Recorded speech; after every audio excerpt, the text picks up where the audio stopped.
Teachers, what is it like to have a crush on your student? I never thought I'd say this, but I had, and still have a crush on a 7th grader. I'm also 37 years old, married, and with quite a few kids of my own. I realized I got a crush half a year ago, while I myself was at a very low point in my life. It was extremely difficult for me to face this. I felt so guilty and wrong, but could do nothing with my emotions. I also could not tell anyone about it because I live in a small city. I got very depressed about my feelings. Not because I wanted them to be reciprocal, but because I felt something was wrong with me. How on earth could a grown woman be so smitten by such a boy? I mean, I knew his mom and I was pretty much the same age. Well, I was still in love. I never showed it though. We are a democratic school and have a very horizontal relationship with all of our students. We chat a lot online, we hang out during the breaks, and they tell us personal things. The student was also highly active, very energetic, and gave out lots of hugs. Which made things worse. I was not actually intimately attracted and my attraction was not all the time there, but there were a lot of moments when I just loved being around him and felt like a very lucky 12-year-old girl. At one point I got so depressed that I realized I needed help, so I went to see a therapist. It was the best decision I made.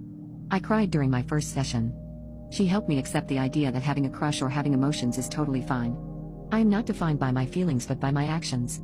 It took me half a year of therapy, panic attacks, a lot of sports, and writing poetry to feel a little better. Now, the student definitely likes me too. I didn't know about it until almost the end of the school year. He didn't tell me and would have never thought that he did like me. But his female friend hinted a few times very strongly at it. It was then that I realized that I am actually a proper responsible adult because this confession from his friend made me uneasy. I realized that my inner ethics won't ever allow me to do anything even remotely wrong. This helped me to calm down, stop beating myself up, and enjoy a loving but friendly relationship with clear boundaries. I think some teachers might be going through the same, but also feel extremely wrong about sharing their stories. Do not beat yourself up about your own feelings. You can't control the emotion. There is probably a reason for why they came up in the first place, and why they exist until they do. Work with a therapist, get busy with your life, and do not show your attraction in front of the students or colleagues. You are a professional first of all. Also, if the feeling is mutual, be kind to the student. It's easier for me to treat him like a mother or an older mentor. I always bring up my age, and make sure he knows I treat him with lots of love and care, but in a motherly way. It's been almost 9 months since my feelings started. I still have them. I still feel like I'm ready to melt from affection when he stares into my eyes. It's not something I can control and I've accepted it. These feelings made me connect with my younger self. They helped me improve my relationship with my kids and made me take a hard look at my relationship with my husband. They also gave me a lot of joy and laughter during a very dark time in my life.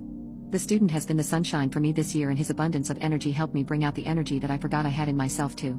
I also realized that I am not an all-powerful woman and that asking for help is normal. That I have faults and I need to accept them. But most of all, I realized my own inner core of ethics is very, very strong and I can trust myself to behave in a mature and appropriate way.